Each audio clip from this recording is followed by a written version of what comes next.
Hello, I am Ryan Corpo, co-coordinator of Pax Christi New York State. I am here with my colleague, former National Council Chair and Ambassador of Peace, Isaac Chandler. We are joined today by Colleen Kelly, the 2011 recipient of Pax Christi's Teacher of Peace Award. On September 11th, 2001, nurse practitioner Colleen Kelly's 30-year-old brother, Bill Kelly Jr., was at a conference on the 107th floor of One World Trade Center when American Airlines Flight 11 struck the North Tower. His remains were never found. That December, Colleen and the family members of other 9/11 victims gathered at New York City's White Horse Tavern to discuss their concerns about American military action in Afghanistan.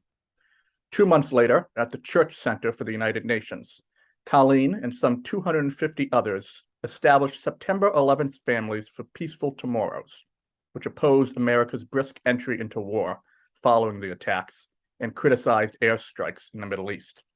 Today, the organization continues its work against international human rights abuses and aims to hold accountable the perpetrators of the September 11th attacks. In December 2021, Colleen testified before the U.S. Senate Judiciary Committee to advocate for the closing of the Guantanamo Bay Detention Center, which she has visited several times. Colleen, thank you for being with us today. Thank you so much for having me. I appreciate the opportunity. A 2002 feature article in The Nation about the formation of your group references a woman named Robin who had lost her husband on 9/11. The article reads, quote, "And like the others in Peaceful Tomorrows, named for Martin Luther King Jr.'s quote, 'Wars are poor chisels for carving out peaceful tomorrows,' she resents being invoked as an excuse for war." What is the importance of this Dr. King quotation for you? And did you personally feel that your brother's death was being used to justify war? Oh, well, yeah, the woman that you mentioned, Robin Therkoff, was one of our original members. And although we're now going back 20 years, that Dr. King's quote was very important to the formation of our organization. Just like the simplicity and the beauty of that quote, that a war in the long run is an awful way to carve out a peaceful tomorrow. And just, we all look at human history, and it seems like these cycles of violence continue and go around and around.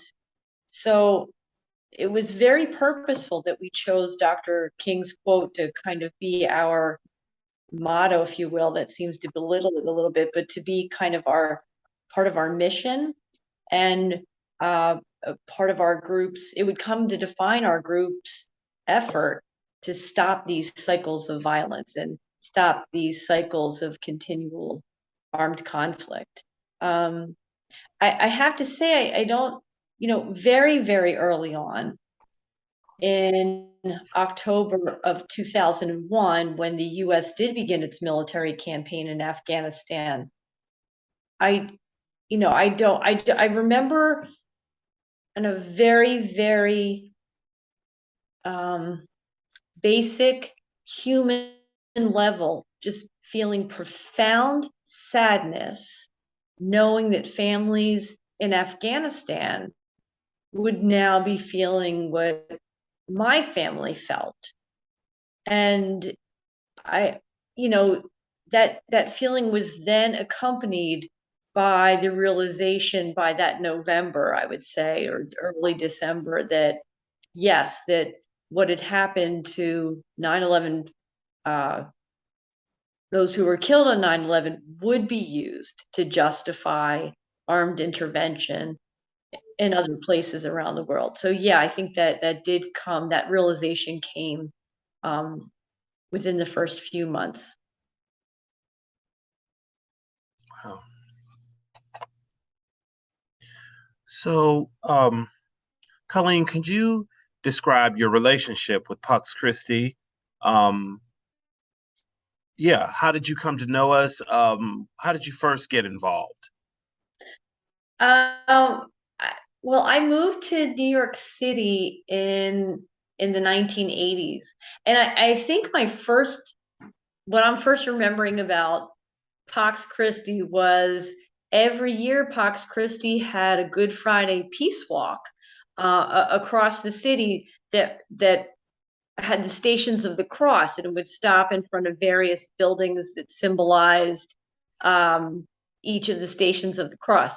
And a very, very good friend of mine, Jack Marth, who was one of the organizers of the Pax Christi student group at Fordham University, when he was at school at Fordham. I think it was Jack that first told me about the peace walk. So I think that was, in my mind anyway, that's the first interaction, or my first memory of how I got involved with Pax Christi. And along with that memory, of course, is then dragging 3 young children across the streets of Manhattan on Good Friday, where they really felt like they were doing a great penance because their parents were being so awful doing this. But it was very memorable in the sense that it was this day that, of course, we honor the suffering of Christ, and the Good Friday peace walk made that suffering come alive in a very real way in this day and age, what was happening within our own country. So, and it also felt like in a way to be an active participant in memorializing the suffering of Christ. Last October, Peaceful Tomorrows filed an amicus brief with the Supreme Court in support of Abu Zubaydah, a Saudi Arabian man who was accused by the U.S. government of having ties to al-Qaeda and transferred to clandestine prison sites by the CIA after his capture in Pakistan in 2002. Now, it may strike some people as strange that a group of 9/11 family members would petition in support of someone allegedly connected to Osama bin Laden. Can you explain the goal of petitioning the court in this case? Yes, it's a very, very complicated case. And I'm not a lawyer, but our reasoning in filing the amicus brief was this: that it is widely in the public sphere that Poland was one of the countries that hosted a black site where the CIA both renditioned and tortured detainees. The former president of Poland has stated this publicly. In the court proceedings that led up to the case being before the Supreme Court, a very small part of it, but a part of that is that no one was allowed to confirm or deny that Poland was one of those sites. And I think everything about the CIA's rendition program has to do with transparency or the lack thereof. And our efforts in filing that amicus brief was to promote transparency in exactly what the program was about, exactly what happened, who was a part of it, where these sites were.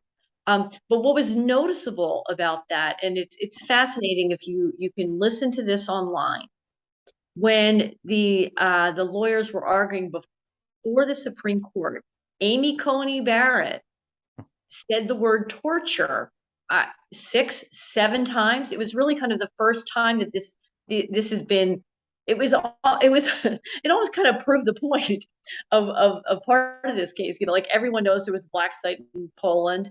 Everyone kind of knows that these men were tortured in CIA black sites, but no one had been publicly saying it. So Justice Barrett said that in her questioning, and Justice Gorsuch also kind of asked the question, well, why can't we just bring in Abu Zubaydah and to have us, to talk more about this? Or why can't, he didn't say the word depose, but, and as trite as that sounds, but Abu Zubaydah has never been able to talk to anyone publicly about what happened to him. All that information is classified. So I think, I don't know, it seems like it was also an eye-opening experience for the justices about how complex and how opaque anything is having to do with the CIA's rendition program. That's my very, very limited, non-legal understanding of that amicus brief.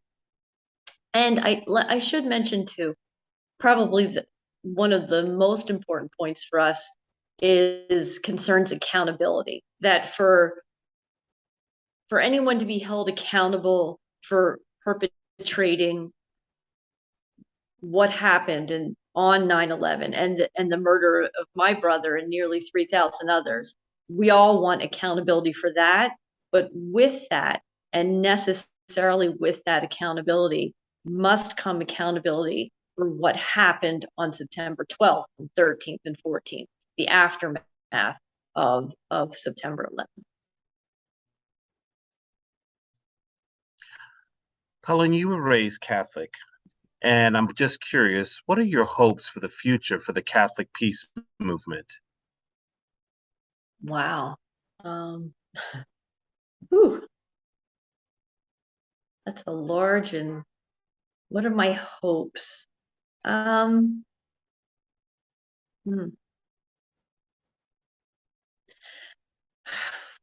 hopes for the Catholic peace movement is that that we return to the gospel message, and that, you know, kind of that we stand in righteousness of knowing that that Jesus was truly nonviolent. And Jesus, if we were going to call Jesus the Prince of Peace, that I think, you know, for the hopes for the peace movement, trying to emulate that peace in what's it seems so hard these days, and it seems impossible. I guess it's probably a better word. It really seems impossible. But really looking at, you know, like Father John Deere and looking at the works of others, really highlighting the nonviolence of Jesus and attempting to emulate that nonviolence, and also kind of like being stronger in our assertion that nonviolence is effective and it is impactful and it can work. You know, I think it gets dismissed so often as this idealistic, non-serious part of not just international relations, but, you know, the justice system. There's so much of what we do, and really kind of for the peace movement to assert itself as a real answer, to some of the most intractable problems in the world. Following the September 11th attacks, the theologian Stanley Hauerwas penned a highly controversial response from the perspective of a Christian pacifist. He wrote, in part, quote, "The silence created by destruction was soon shadowed by the need for revenge, a revenge all the more unforgiving because we cannot forgive those who flew the plains for making us acknowledge our vulnerability. Do you see American military action in the wake of 9/11 as a form of vengeance? And personally, can you possibly forgive the men who took your brother's life?" Well, I'll start with the second question first. I feel like I learned one of the most important lessons of my life from Father Michael Lapsley, whom I met in 2002. And he is an Anglican priest who lost both of his arms and his eye from a letter bomb that he received for being against apartheid in South Africa.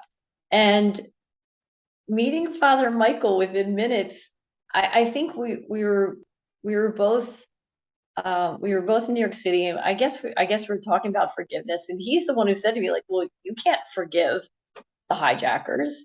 And I was kind of surprised by that he said that to me, and said, "What do you mean?" He goes, "Well, that's not for you to do. That's your brother. You know, that's the work of your brother.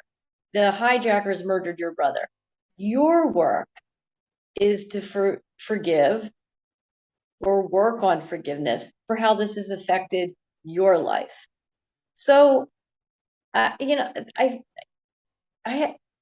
thought a long time about that, and it's really a huge weight off one's shoulders to really think about forgiveness only in terms of things that we personally have to forgive. It is Bill's work to forgive the hijackers. That's not mine. My work is really about the loss of Bill in my life and how to honor Bill's life in the world. So, having said that, that felt that felt a lot different. And forgiveness is a really, really hard word. Really hard word that for me, and again, this is a lesson from Father Michael, that it starts with accountability of what happened. And to this day, we've never had real accountability for the crimes of September 11th.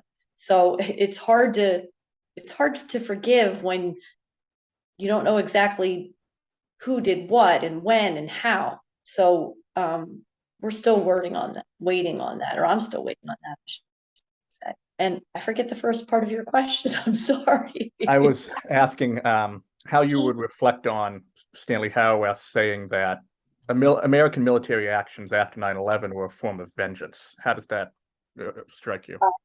I agree. I understand the need to have tried to capture bin Laden within Afghanistan, where and now knowing what we do know.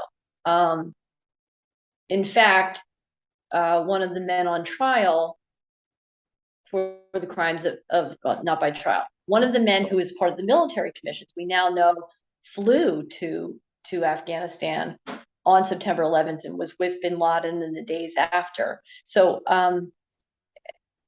I do understand the need to arrest, if you will, and or capture bin Laden or people suspected of having something to do with 9/11.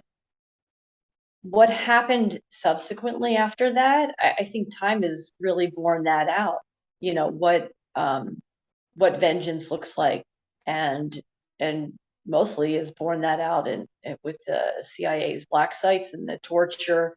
And I don't know with the other prisons or even at Guantanamo prison when that opened. We know some of the big awful things that happened, but how were people treated on a daily basis? How were prisoners treated? What was what's the word?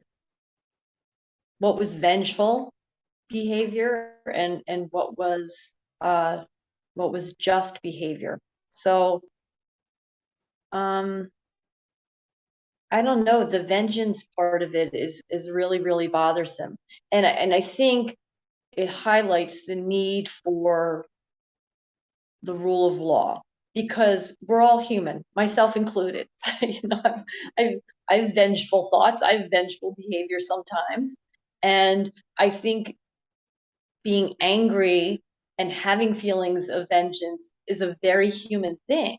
And the rule of law kind of sets up these guardrails for us that, okay, here's what's an acceptable behavior, but not outside the guardrails. And it feels like some people within the response, within the American response, went outside the guardrails, and they need to be held accountable for that too. Like I one of the defense lawyers, I think, I heard it from him first years ago at Guantanamo, talked about how both things can be true. Both things are true. Nearly 3,000 people were murdered on 9/11. That is true. Men were tortured in the name of both America and in the name of those who were killed. That is true. Both things are true, and both instances are really begging for accountability still. As part of Pax Christi's intergenerational focus, I'm wondering if you have any message for the next generation of peacemakers and nonviolent advocates. I am of the older generation now. Started this kind of in We the ask middle. everyone that question, just to be clear. No, Yes. I'm putting it out, putting it out there. Well, seasoned veterans as yourself, what type of knowledge There you can you impart upon the younger generation?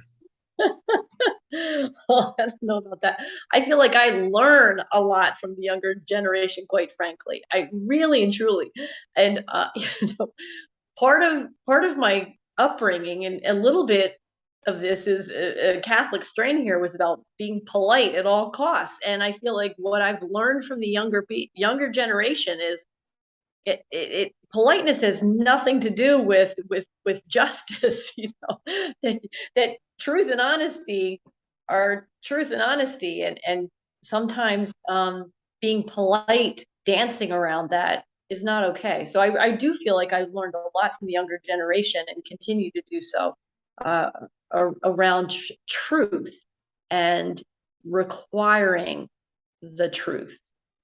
The only thing I would add to that is I do feel in my life that, you know, I never certainly imagined that my brother would be murdered in, you know, one of the most public events in human history. That, you know, I would never have imagined that growing up. And I do feel as though I knew what I thought I knew what I believed in on September 10th. You know, I was against the death penalty. I was interested in peace building and nonviolent response. I was interested in working and hearing from the marginalized, and I had the opportunities to do that in my daily life.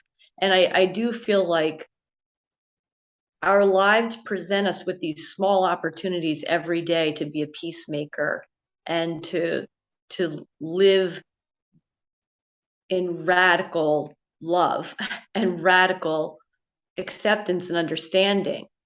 So you know, that was all practice in my life for September 11th, and it was a great relief, a great psychic relief to know on September 14th and October 1st of 2001 that I felt the same way as I did prior to September 11th. I don't know.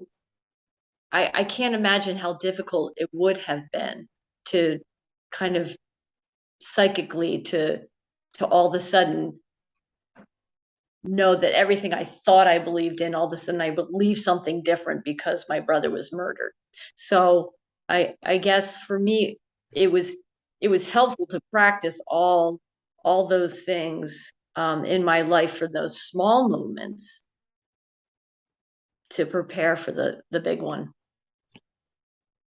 Colleen, thank you for taking the time to speak with us today. Thank you. You were both really wonderful and very thought-provoking questions. Thank you. Wow. Really thought-provoking.